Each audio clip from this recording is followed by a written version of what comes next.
Welcome to LOA Today. I'm Walt. With me today is life coach and LOA teacher Joel Elston. This is your daily dose of happy. We are so happy you decided to join us today. And it's 3 today because Jenny Tuggle is back once again. It's been a while since we had her on the program, but welcome back, Jenny. Yo, how long? It was like, what, 6-8 months, something like that? I feel like it was around Christmas. So Okay. yeah.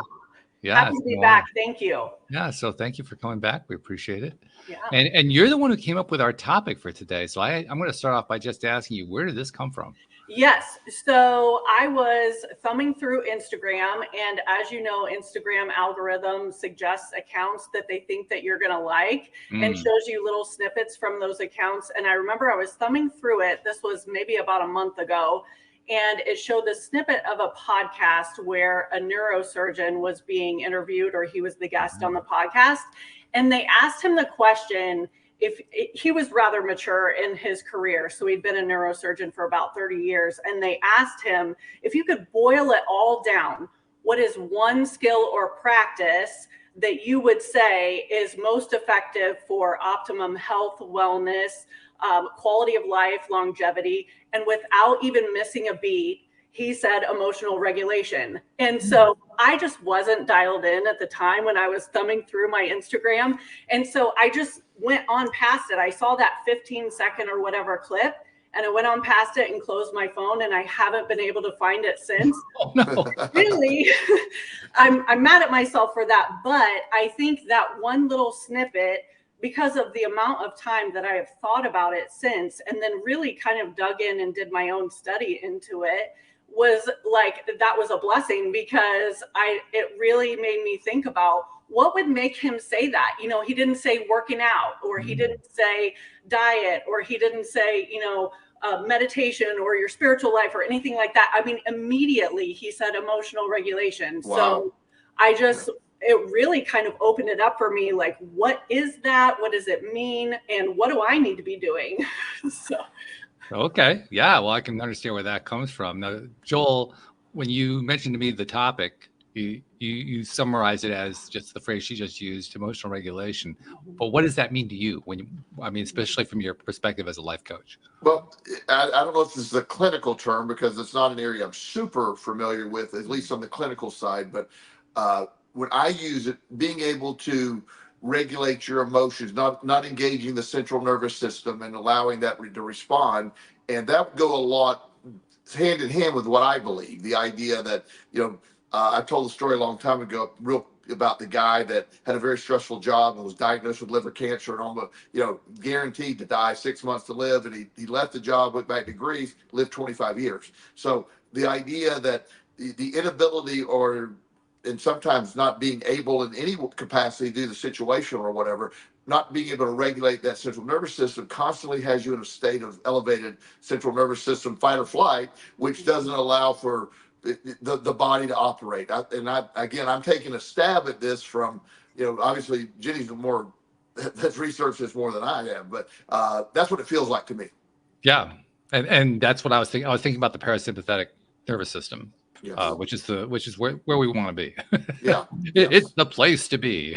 Right. Well, I think it's so important because we live in such an emotionally charged environment.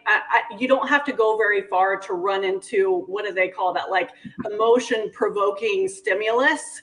So like whether you get in your car and you're in your car for 2 seconds before somebody's tailgating you, or they don't like the way that you're driving and they're letting you know it through a gesture or, whatever. Or if you get on social media and you see somebody posting something and all of a sudden they have 96 comments that are attacking, or, I just feel like we live in this very emotional charged environment. And so how do you regulate your emotions in the face of that? How do you regulate it? And what is the impact of it? Right. Because he was saying that's the most important thing you could do. Right. You were speculating, wondering, well, what did he mean by that? Right. It seems to me this is where he was pointing to. Because one thing we are learning more and more as a species, certainly the medical community has been learning, in general, any of the social science research has been learning the power of the emotions. The emotions are incredibly powerful. Right. And they essentially are our connection to the entire world. I was one of those people who for years thought that all of the world was a logical, rational place. It took me a long time to shake that one, by the way, but I did finally shake it, and it was a big shock at that point in time. Yeah. Realize that we have an emotionally driven universe. I mean, the idea that, for instance, emotions could actually be affecting planets and stars was like, yeah, right. That was my initial reaction to it. Now it's like, yeah, so what? Yeah. Well, and I don't know if this is in the same category, but when you're emotionally unregulated, and I'm a big believer in exchanging energy with people you're around. My whole gig is I elevate energy. I bring that energy to the table. People generally connect with that, and that's sort of what I do. And but if you go in, I've walked into environments that were just horribly negative in energy, and it's tangible to me. You feel it. So it isn't only me regulating my emotions in some level. It's also other people that aren't doing can affect my ability to do that as well on some level. And so I think part of it, and we do live in a difficult time. I made the most benign post the other day. My stuff is just simply motivational or an occasional hilarious little funny thing. And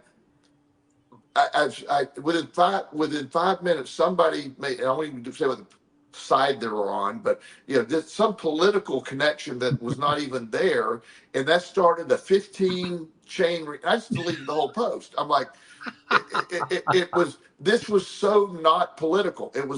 It just wasn't. But yet somehow somebody all of a sudden figured to blame the other party for this, and these people that are unregulated, especially because of politics, they just cannot respond. They can't help but to respond. So everybody's getting triggered, and this is literally one of my really motivational, positive things. It's like, wow, how could you do that? I just deleted the whole post. It wasn't even worth fighting at that point. Yeah. It was beyond salvage. It was. I mean, they were going so fast, I couldn't even. Cause I was going to delete their comments, but I just said, never mind, just delete the post. Yeah.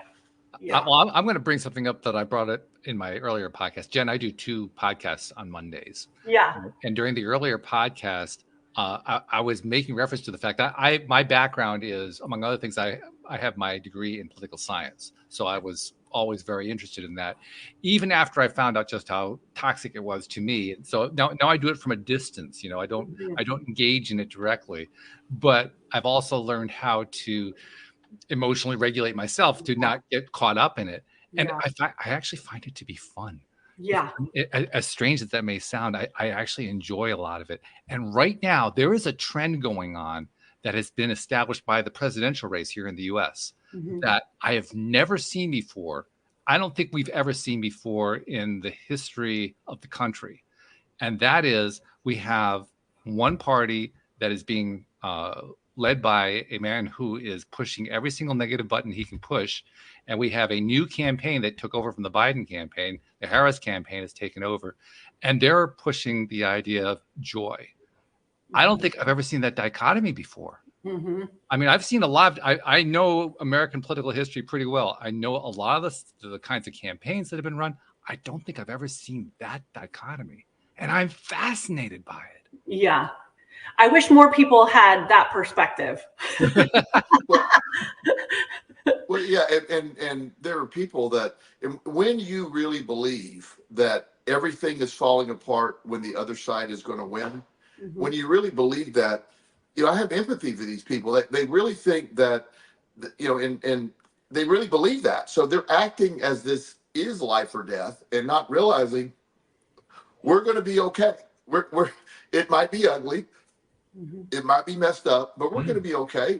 Something's going to happen. We always come out of it. Since I've been a small child growing up in a Southern Baptist home, I have faced multiple apocalyptic moments. I mean, really, I was prepared to. I mean, I started listening, and everybody was telling me, I'm like, oh my gosh! I mean, the Iran-Contra, thing was the beginning of that. I'm like, what? And then all these all these little wars and stuff. And my preacher would say, this is exactly what Revelation says, and we could be days away from the return. And I'm like, oh my gosh, how did this happen in my lifetime? And after about 85 of those, I'm like, okay, we're probably not going to be doing that anytime soon. The effect kind of wears off after a while, doesn't it?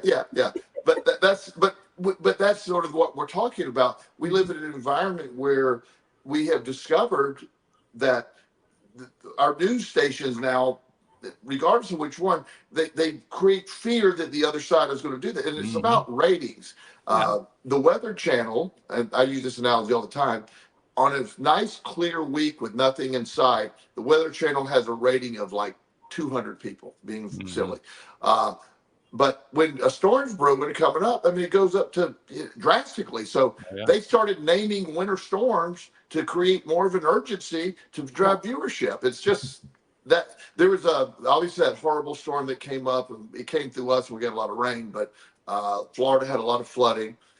And there's another one that was headed right behind it, and there were all these alerts coming. We have another one coming. Well, nobody ever mentioned it. It's going to turn and totally miss the entire continental United States. But they knew that the whole time, but they kept reporting on it like this is going to follow. This could be dangerous. And it's like, wow, and that triggers people. It does, yeah. For sure. I think one of the greatest things we can do is learn. I'm trying to think of a way to say this more affirmatively. I'll have to say it negatively at first.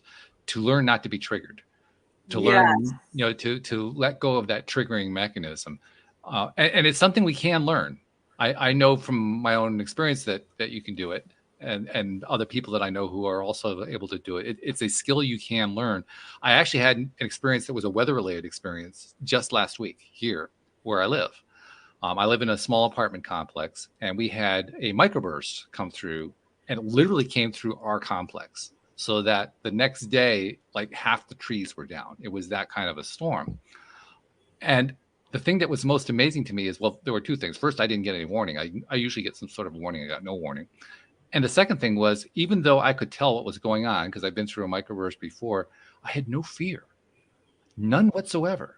I mean, I was literally going up to the window saying, oh, this is really interesting. And meanwhile, like, craziness is happening. There's hail hitting. There's trees flying. There's all, wow, this is really something. I had no fear at all. And it was all because I've been working all this time for years now, for the last 12 years, developing my belief that it doesn't matter what goes on. I can choose a different way of feeling about it. So coming right back to what the neurosurgeon was talking about and what you're talking about with this topic, this is something we can learn. It doesn't even matter what he meant by it. We can still learn this stuff. Absolutely. I think you hit it on the head that it's really a skill set. It's something that you can learn to develop.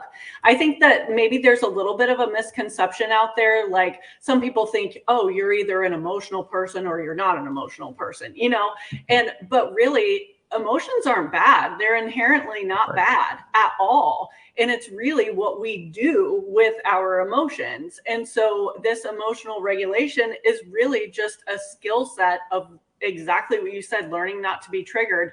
And how do you have a mature conversation instead of being triggered and really acting on that emotion? And that is a skill. Yeah. It's actually not that difficult to learn what to do. It's actually more difficult to learn to do it. Yes. If you know what I mean. Yes. Yes. Well, I was having a conversation with my boss just today. By the way, he is an expert at this. He is it's always good to have somebody to look up to with skill sets. And he is an expert at this. I've seen times where he is in situations where he could be triggered very easily. And he is just like solid. So we were talking about this earlier today, and he was saying, a lot of times, especially when you're interacting with someone and they're having a really negative, either negative feedback or comments toward you, it really has very little to do with you. It has much more to do with them. And so that's why I was just so excited to come on the podcast and talk about this. I'm so hungry to hear, Joel, especially like about in your practice. Like, are you seeing a lot of this? Are you seeing a lot more emotion recently? You mean today? And how do you help people? Maybe they're not even self-aware enough to know that they're experiencing these emotions. Yes, I cut out for a second, but I'm back. So I heard Joel and then experiencing these emotions. So I will. You actually got the gist of it right there. So I think we're good. But the this also reminds me, I'm into every study. I study everything, as you know, and so Stoicism sort of suggests this, going way back to, it isn't what happens, but how you react to it. So even back in Stoic, the Marcus Aurelius days, where, it's, whatever's going to happen is you're going to be your response. And so people like your boss have learned, and this is what I try to really, I don't use the word preach here, but teach, I guess is a better word, where, this is when you understand how to master what your boss has mastered, life becomes a lot different. It becomes, you're able to, I love to have political discussion. I really do. I like the concepts of the different philosophies. I love to discuss religion. I have studied religion, and it is fascinating, just the history of religion. But I cannot have conversations with so many people because they just are triggered by, especially if I say, when I start with what the Council of Nicaea did, First Council of Nicaea, and where they literally rewrote the Bible, and I have people say that never happened. I go, it did. It did. I mean, it really did, and it's okay. It did, and it should. I don't care if it changes anything for you, but the ability to discuss it. It's almost that, and people are triggered by that. So what I'm working, a lot of times the people I'm working with have, by definition, their biggest problem is a total lack of emotional regulation. They are triggered by their environment. A lot of times, and this is where it gets even more nuanced, but let's say you have a very trauma-filled background.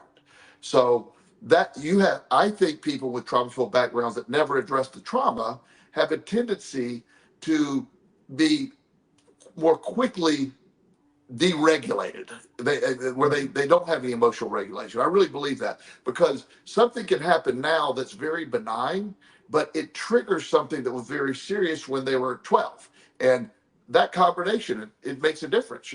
It's really important to understand that. So hoping that we get to a place where all of us can learn to emotionally regulate. And sometimes one of the things you mentioned in your email to me was your sort of the statement, is there a time not to emotionally regulate? And that is when your life is in danger. That is, basic emotions serve a purpose. They're there for a reason. So I need to act. I don't have time to think. When you're acting from that place and your life's in danger, it's a much quicker mechanism to allow the emotions to intersect with the fight or flight, that energy that acts immediately. It's a much faster process. So it isn't, you don't want to be devoid of emotion. There's a reason for emotion. That's really important too.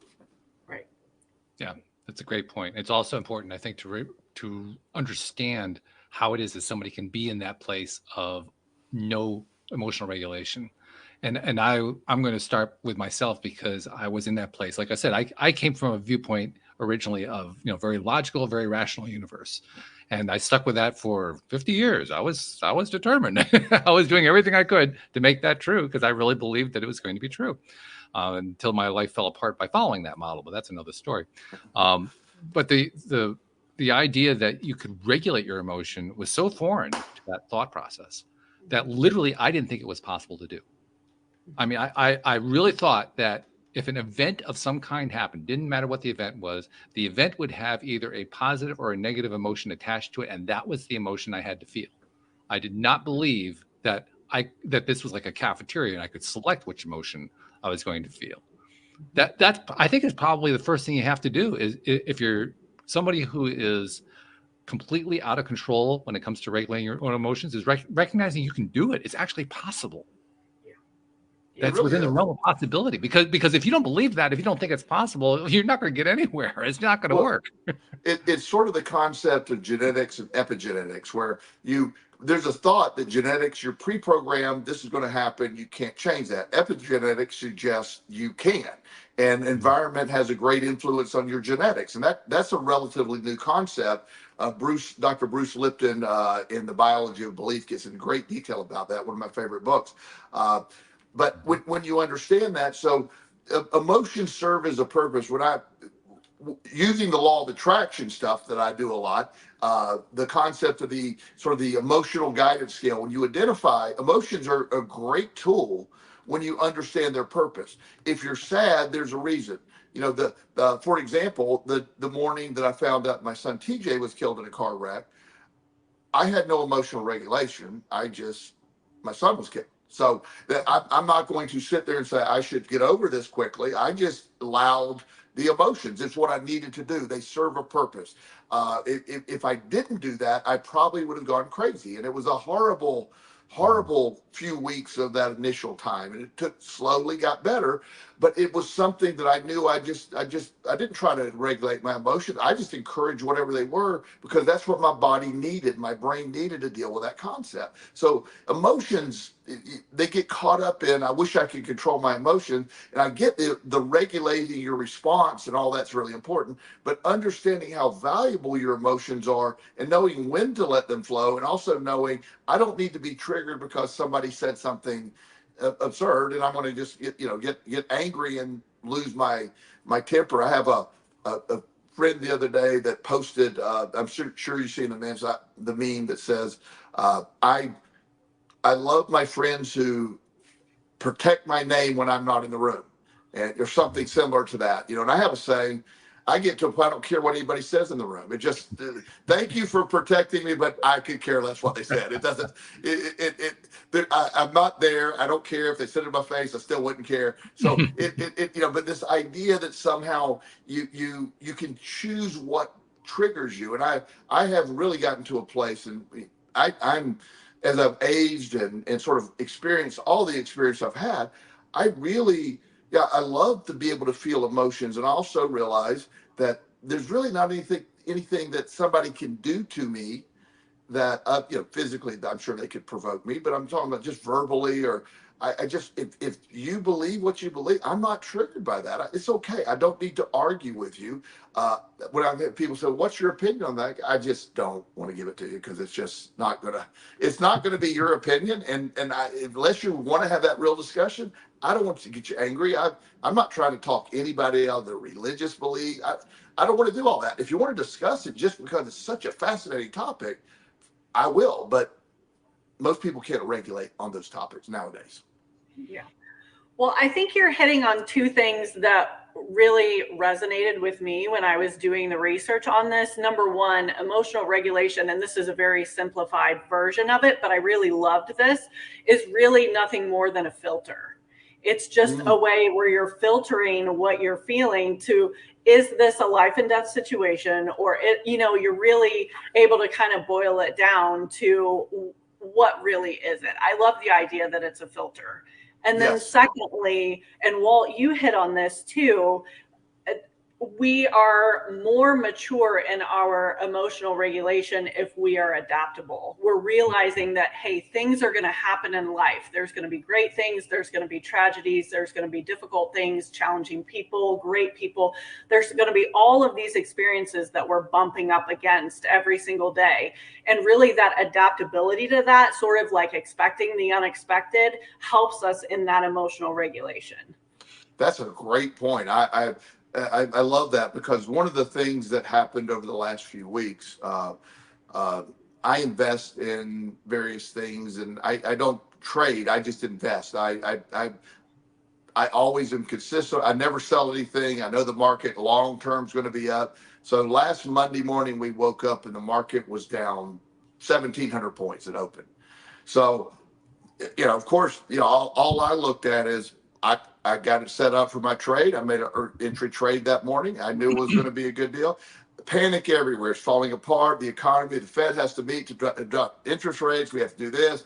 And I just sat back, and by the end of the day, it recovered 700 points. And by today, we're good again. We're right there again. It's just, but it will happen again. We're in an election cycle, so I understand all that. So there's going to be new wars. There's going to be new threats, and I'm not minimalizing people that are suffering. Just being aware they are going to happen, and being able to deal with that. That's such an incredible power. That's what I work with all my clients about. The unexpected is going to happen. The concept that nothing is going to go wrong is an absurd concept. It's like, and and my belief system in the law of attraction doesn't state there's nothing going to go wrong. I'm very realistic. It simply says that I want to be able to control the response to that. I'm going to be able to, but there's going to be stuff that happens. But most of the things in my world is totally out of my control.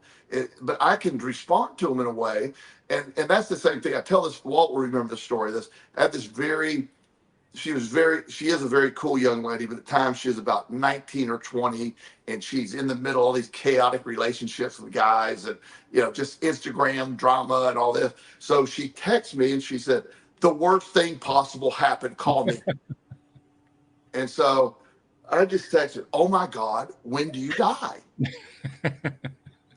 And she goes, "Well, I'm not dying." I go, "Oh, I thought the worst thing possible was happening."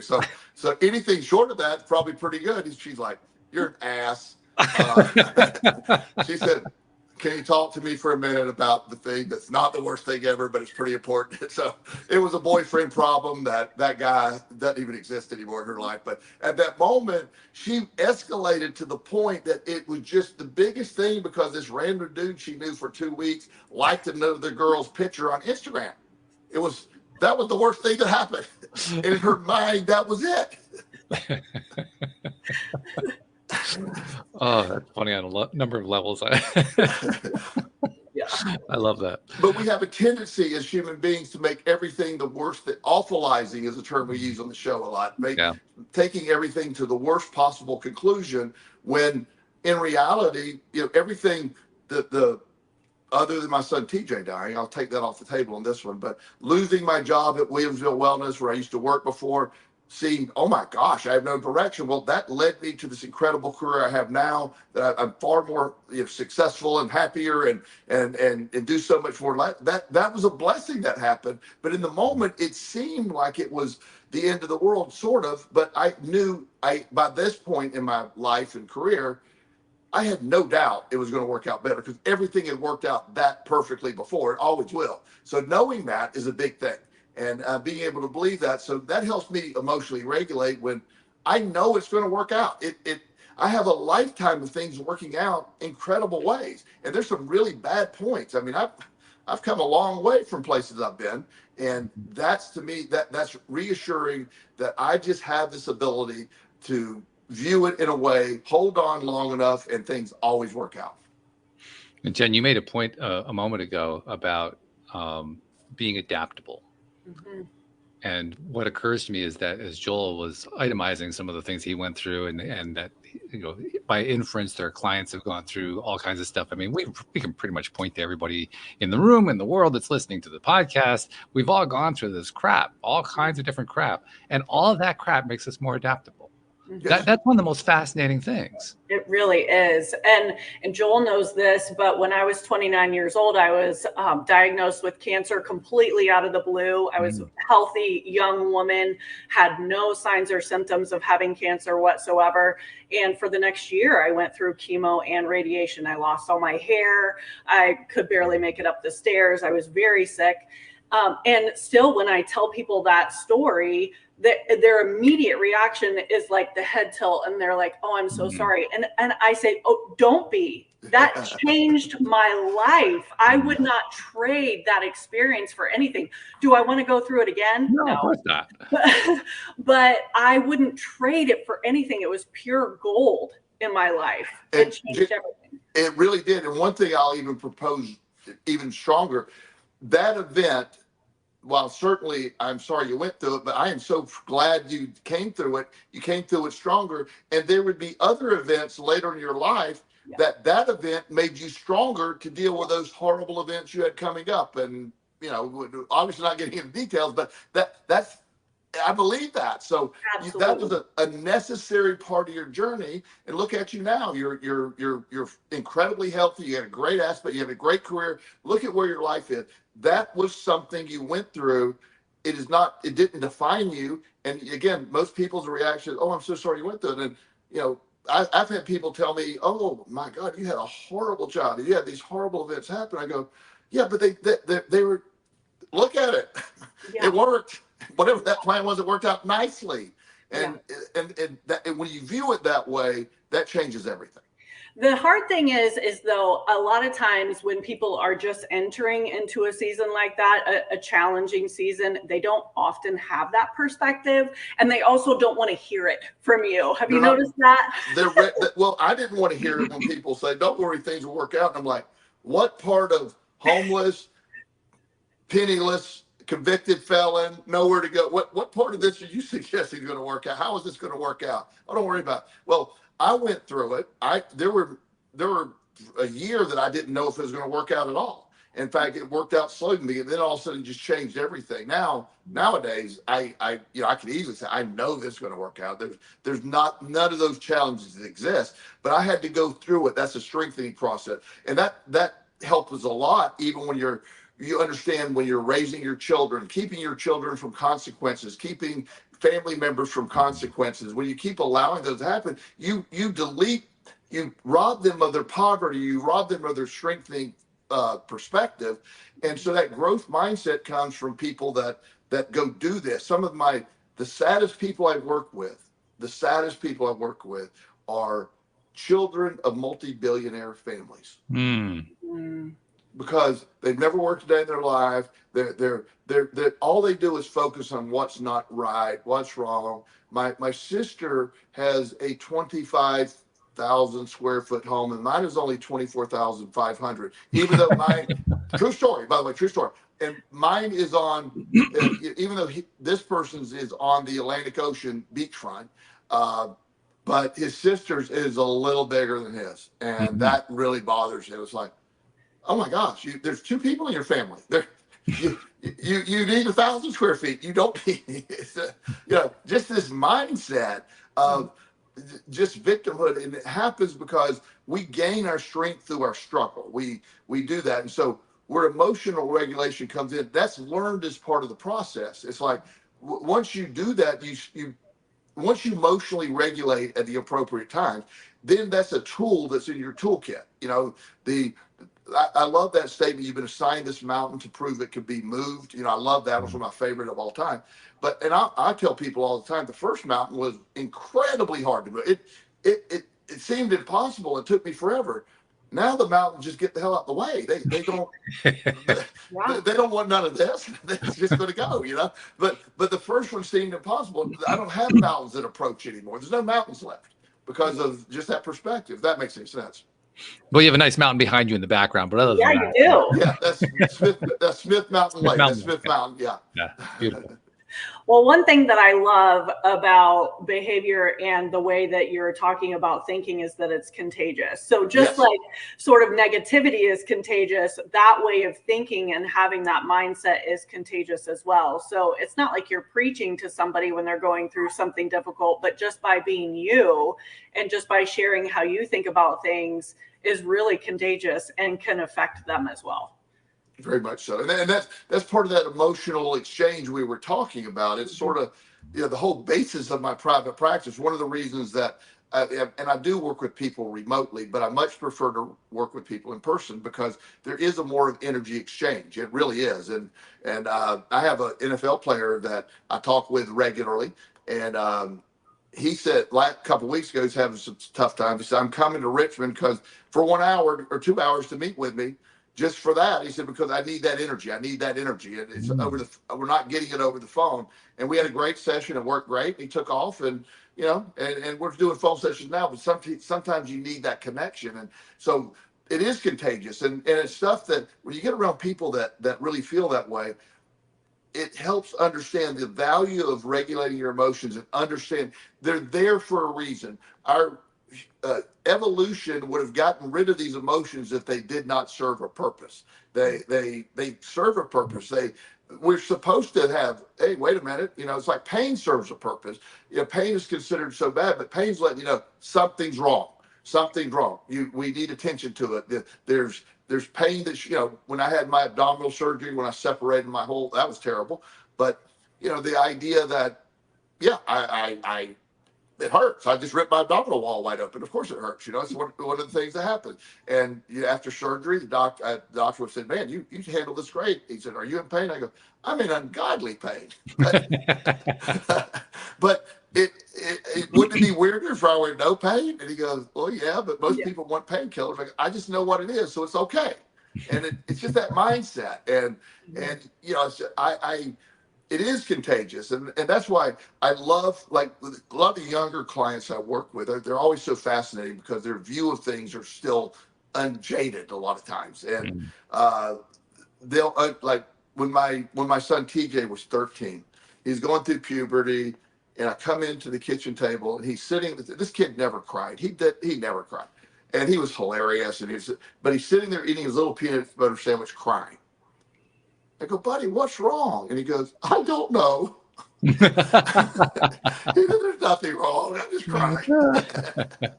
And I said, it's probably the fact that you just got basically injected yourself with about 1,000 milligrams of testosterone for the first time, and you don't know what the hell's going on inside of you. So, and then you'll get some estrogen tomorrow. Don't worry, it'll get worse. I've had days like that too. Yeah, So yeah, I know. But it was so funny. I mean, he's crying, telling me about it, and laughing while he's crying. It was hilarious, just because I promise you, there's nothing wrong. I don't know why I feel this way. I go, you're 13 and you're about. And he really hadn't started development until that. That's when it first started. It just was all of a sudden, boom, goes from a little boy to in 2 months he grew a foot literally. Wow. Yeah. Yeah. Crazy what can happen at that age too. I'm hearing a lot that life experience is what leads us to being more emotionally regulated. Is there a way, do you think, to being more emotionally regulated with, like, as a younger person without all that life experience? I have to say yes, because I believe anything's possible. I don't, but I do believe part of my emotional regulation came through events happening. So I had to learn how to do it. So I don't know if it's really possible that some things happening. Now, maybe some minor things can happen and you can learn to regulate it that way. But from the way I had to do it, it was like I'm acting like I did this really a long time ago. It's not that long ago I figured this out, by the way. So in big comparison, it was probably one of the last lessons I was able to get to where I didn't allow all this to happen. But younger people, well, I do think it's possible. Younger people, believe it or not, they do want to understand what's going on. So they'll listen to you. And then, I have a lot of young guys that really love meditation or Wim Hof breathing methods or stuff like that. And they said it helps me calm down. They reckon, especially like an ADHD brain 13-year-old, oh my gosh, it's a bizarre world in his head. So anything that can help regulate that it's compounded from by even more intense lack of regulation, because there's so many things happening in a very confused brain. So meditation, some of them are very open to that. I see them use it pretty well. But I think along the way, the average person usually doesn't even think there's a problem. Then things happen. Events happen that you don't, oh my gosh, how can I overcome this? And that's a very important concept. Overcoming the things that you didn't think you could overcome are gigantic in your belief system. Then you realize all that worry and time, it was totally wasted. One of the techniques that I taught somebody today is he's worried about this event coming up on the 27th. He's got a court date on the 27th of October. So he said, I can't sleep at night. I said, but what's the date today? And so he said, what is 12th, 11th? He said, he told me, and I said, okay, so here's what we can do. Go to your calendar, and on the 26th, put that down as the day before. You'll know that. So you can do nothing on this. There's no action you can take until the 26th. Now that we've regulated it to a day, if you start thinking about it, just go, I'm sorry, I can't think about it to the 26th. And that's a really good technique of putting something on a calendar and because action is the antidote to most anxiety. So you're looking for action when you have no action to take. That's what it keeps up. So he loves that idea, and he's processing it. He texted me later in the day. He goes, this is going to work, because I thought about it again. I said, sorry, 26, we'll get to it on the 26th. In the meantime, I have these things to do. We gave him other tasks to do. School's going to be starting. All these other things are coming up. So that was a great technique. So that's part of emotional regulation, learning how to, some things you can't stop being anxious about. I mean, there's some big things. In his world, this court date is a big deal, and it is a big deal. He has a gigantic speeding ticket, and his license likely will be suspended. We're going to have to deal with that. But worrying about it today, on Monday, still a couple weeks away. We got to focus on right now, take the energy, what we're going to do, and we can't worry about the outcome, and we got to just go for it. That works, and that's a way of emotionally regulating, by learning that I'm going to have anxiety about this, but today's anxiety offers no value. Not that the other anxiety would, but it doesn't help to be right now every day. Mm-hmm. You know, Jen, as Joel was talking, I was also reflecting back on what he was talking about a moment ago when he talked about the billionaire kids. Mm-hmm. And I was thinking about it in the context of what you just asked. Is there something that you can do to learn that when you're that young? And it occurred to me, I mean, this wasn't the way I thought about it when he first told us the story, but it occurred to me a moment ago. Those billionaire kids were doing their damnedest to put themselves into a situation where something would go wrong. Yeah. I mean, they were really, I mean, they were literally creating a mountain out of a molehill. And I previously looked at it as something that was kind of sad and pathetic. Now I'm looking at it as like, I wonder if this is like their higher self or whatever coming into play and saying, okay, you came into this world to learn some stuff. Let's find a way to learn it. Well, okay, you're wealthy, so we'll invent one. I've told them that. So the problem is you don't have a purpose. You were born. Your dad. It could be mom, but all my clients, the dad did it. You know, the dad, and usually, by the way, most of the billionaire families I work with had a total catastrophe in their life that made them start a company that became worth billions of dollars. So that's a whole nother side story there. But the dads and the mom, they worked hard. They almost every story has a place where we almost lost the company, but yet this miracle happened. We worked through the time, we overcame, we cut back, and now we're worth $8 billion. That's a very common thing. The kids never were awarded that experience. They were, you go to your private school, and right now, like the young man that I'm thinking about that's always so upset about everything, he doesn't have direct access to his dad. He can't text his dad. Wow. His dad told him that I'm tired of this whiny stuff. If you want to talk to me, set an appointment. I will get you on the calendar and we'll discuss it. In the meantime, you got to quit being so whiny and helpless.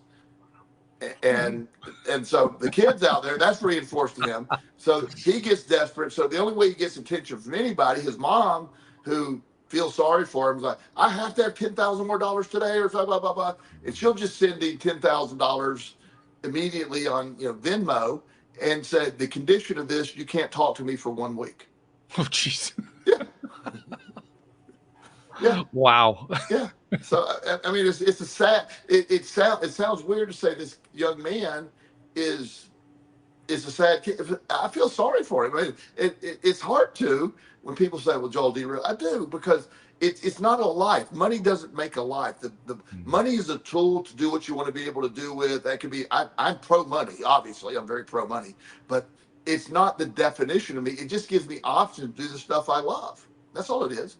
And it's a sad case. So it is a lot. That the ability to regulate is often, I would love to almost have a study on people with great emotional regulation and the stuff they went to get to that point. Yeah. I think there's going to be a real big connection on how they dealt with trauma, how they, was it a growth mindset or was it a victim mindset? One of the things that's happened on social media that is fascinating to me is, and I'm not judging anyone because everybody has their own beliefs, but I see a lot of people that are a lot of young people that on their bio, they list their diagnosis. I am a bipolar, ADHD, depressed, and they have like 4 or 5 diagnoses, which, by the way, they don't have them all for sure, but they have, and that's sort of they're leading with that identity, and it's bizarre. It's bizarre because you're literally creating, the diagnoses were never intended to be labels. They're a description so your doctor knows how to treat them. That's all they're worth. That's all they supposed to be. But that emotional regulation, it gets lost when you think I am helpless here, and so there's nothing I can do. So my regulation, I can't regulate my emotion or my perspective. I'm helpless in this case. when you use that word helpless, I'm reminded of something else. The defining work on helplessness was written by Dr. Martin Seligman, who is also one of the founding members of the positive psychology movement. Yes. Which is really fascinating. Yeah, but I think what that tells me is what he learned about learned helplessness is what informed him about what it takes to understand positive psychology. Absolutely. In other words, the one leads to the other. He basically says that in later interviews. He actually is not a positive man at all. He said he just he basically, that's what he discovered. He's like, the positive psychology, wow, that's sort of the answer here, and he discovered that in that process. And I can attest, by the way, having read about 2/3 of that book, Learned Helplessness, that the man is not a happy man. No. I mean, if you want to find a way to convince yourself to commit suicide, I recommend the book highly. Other than that, no. But that's sort of the point. He in the study, even somebody who's a skeptic and a negative person was likely very depressed, realized, wait a minute, the answer here is positive psychology. It's the positive mindset. He realized that, and I've always admired the fact that same mechanism is what we're talking about. Being very negative and broken, he discovered a process that really helped him here. And that's when he woke up to it. I don't know the whole story. I don't know what happened later and all that, but a lot of it is so it's matching what we're saying here. Yeah, I don't know what the story is, but if you read the book, you get a sense of it. Yeah. Even though it's not about him. I mean, it really, in a sense, it really is about him. But nothing he says is actually about him. Yeah, but it is about him. Like we say, it isn't, but it is. Yeah. Well, Joel, I love what you were just saying about your client, and you're doing something tangible. You're looking at the calendar, and you're actually performing an activity. And that's the other thing that I saw when I was researching this was steps that you can take. It really bothered me that neuroscientist didn't say something like working out and eating right. If I'm honest, it bothered me that he didn't say that. But then when I was thinking about it, and I did the research, a lot of the tangible activities that they're talking and suggesting when you are emotionally regulating is physical activity, it is eating right, it is meditating, it is all of these things. And so then I started thinking about it like, oh, maybe all those things that I was wishing that he would have said really is wrapped up in what he said. So part of emotional regulation is all of those things. Well, being able to, the term I use for me, get myself unstuck, the gateway to that was always the gym. It was always the gym. Amen. And I'm maybe a little obsessive, go to the gym, maybe a little too much sometimes people suggest, but the idea that emotional regulation for me, that door opens. I have a rule in my life to this day. Any major decision I'm going to make is going to be post-workout. It always is. I will never make any major decision pre-workout because I can't guarantee my mind's regulated. That is my reset every day. And that leads to the most important point of all, I believe, where this whole topic of emotional regulation is concerned, is recognizing what for you is your method for regulating. Because it's going to be different for every person, really. It is. And one thing I will acknowledge, Walt and I kid a lot, as you know, but I'm not going to get. Walt is a dancer. He does ballroom dancing, correct? Is that the term? Mm-hmm. And it falls into the ballroom category. I'm a swing dancer, hustle dancer, but yeah. Thank you for the clarification. No anyway, it is exercise at the end of the day. If you've ever danced like Walt danced, that's real. So it's serious. You'll get to breathing. Yeah. So that could be an exercise definition for you. Oh yeah. But I think that's exactly right, is like being self-aware enough to know what those things are is so important. Yes, and it is. And that to me, that becomes the definition of the entire show. Great topic, Jenny. I love this topic, by the way. But the idea that we're able to, you got to find, I'm a big believer in bio-individuality. You got to figure out what works for you. Just because I know people that don't like to exercise, but they can find other ways. They can paint. There's gardening. There's all these other things that that By you the way, fish. anyone who says that gardening isn't exercise hasn't gardened before. I'm just saying. Oh, I know. Yeah, I haven't never done it, but I've watched them and that. Yeah, but I have friends that all they do is fish on. That they love to fish. They go out, they fish. That's their time. They emotionally regulate with fishing. So it's not about it's not about having to do it one certain way. But the discovery is, how do you learn? How does any individual, our listeners or whoever is out there, how do they do for them? What activities that helps emotionally regulate? That's really important. It really is. Yeah. I've also found that it's important to understand how simple it is. And by simple, I'm going to go to Abraham Hicks, because I think Abraham Hicks came up with the most brilliant thing where emotions are concerned. That's the emotional guidance scale. The whole point of understanding an emotional guidance scale is to notice and to understand that by having the scale, you are recognizing that you can choose. Yeah. It's literally your choice where you want to be on that scale. Now, where you are right now, you may not have chosen that, but you can choose the next rung. Yeah. And it, by the way, if you're angry, I don't recommend going for love. That's probably not your first thing to go for, but you can certainly go for, indifferent. You can go for frustrated. That's a lot better. Well, You can go for something that's in reach. That's what the beauty of that is, because if you understand which direction you need to go in, that's emotional regulation right there. one of the things they talk about that's criticized, a very specific thing, is when you're depressed, when at the bottom of the scale. Not sometimes, anger, while not great, is the step up from depression, because anger is an action mindset. So you don't want to stay in the anger, but get angry is a movement up. And they make a point to say, Esther makes a point to say directly, we're not suggesting you stay in the anger, and other people are not going to like you being in anger, but anger is a step up, not to stay there, but to move up to the next one. You're not going to like yourself staying there. I mean, let's be honest. Nobody's going to like that. Nobody likes that. But depressed is nothing. Depressed is frozen. Depressed is hopeless. And anger means like, well, I'm pissed off about this. Let me, it gets to an action mindset. Then what is that action? That's emotions are a tool. Regulating them can be a tool as well, but not ever addressing how to do it constantly leaves you to be triggered, potential to be triggered by other people at any time, and that's where it can really affect your life. Again, I could text a friend of mine saying something derogatory about their candidate and ruin their night right now. I could literally send a thing about this person that is true, but they're going to, that didn't really happen, and blah, blah, blah. And then they'll go off and their night would be ruined. I'm not going to do that. I don't want to do that to anybody, but they're so unregulated in that particular area, and it takes nothing to set them off.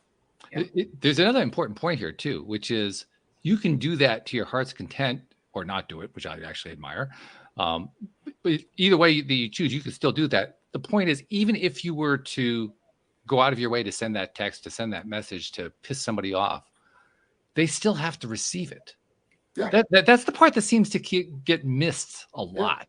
That, it's not a one-sided thing. It's not that I got triggered. Well, yes, you did get triggered. Certainly I've been triggered. We've all been triggered. That definitely happens. But we also get to decide which way we're going to respond on. Are we going to, if we gives us something if life gives us something where we would normally fly off the handle, does that mean we're going to fly off the handle next time? I mean, we get to choose that. And I think the core of this, you kind of touched on it for a moment there, Joel. The core of this is what we often call the victim psychology. Yes. Am I going to be a victim, or am I going to select where I'm going? Because that's really the choice. It's the choice between, am I subject to what happens to me outside, or am I subject to what happens to me inside? I get a lot of negative messages. I do. And most of them I don't respond to, or simply say thank you, which really seems to piss them off more. But these are random people on the internet that run across something I said that's positive and that didn't agree with what they say. I had some guy tell me that I was a victim blamer and I didn't understand depression. I obviously have never experienced it in my life or been through traumatic events. And I said, I'm sorry you're going through that.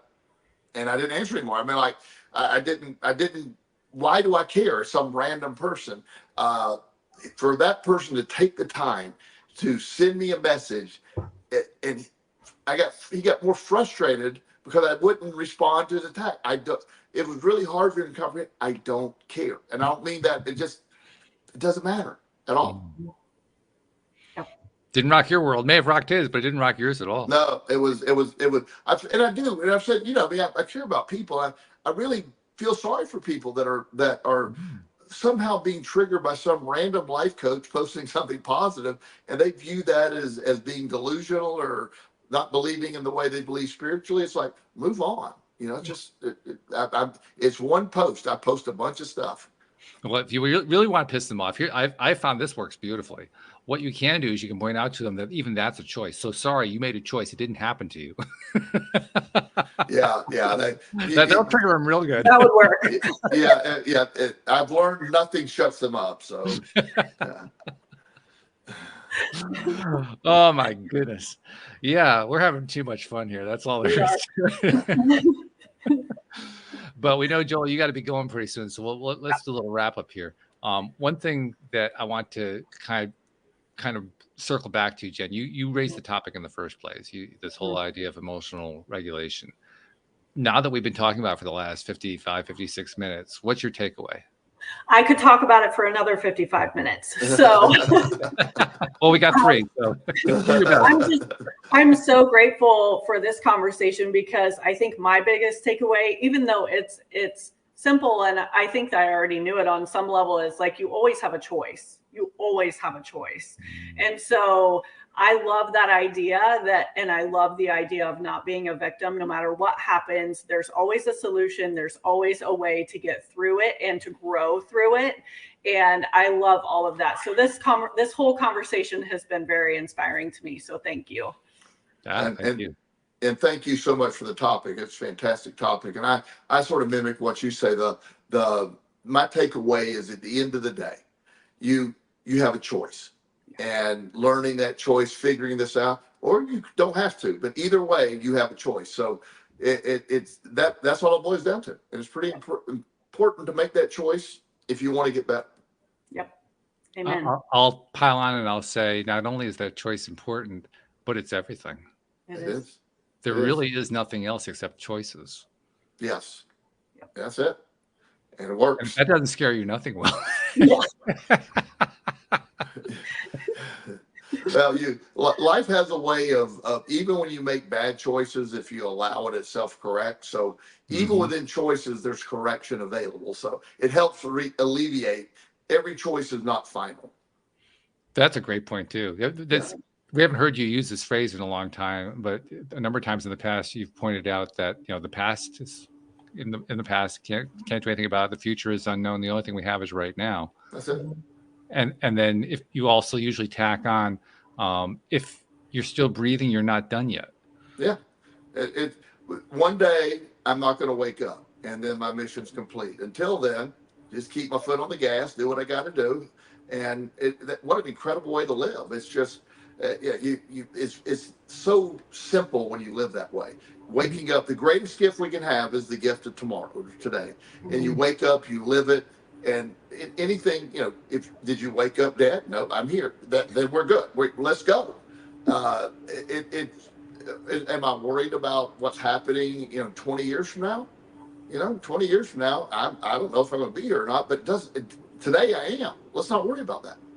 Well, that's the greatest gift. The second greatest gift is that Jen Tuggle joined us today. So, Jen, thank you for being here. That was really wonderful. We need you back more often. Let's do this more often. I love your conversations. Well, thank you. Thank you both. And I really appreciate you having me on. I'll come back anytime. Well, just keep coming up with, look at what you did with that topic. Just keep coming up with topics like that. That'll bring you on every time. No problem. Great to talk to you. All right. Thank you. Thank you very much. Thank you, podcast listeners everywhere. We'll see you all next time here on LOA Today. Goodbye, everybody.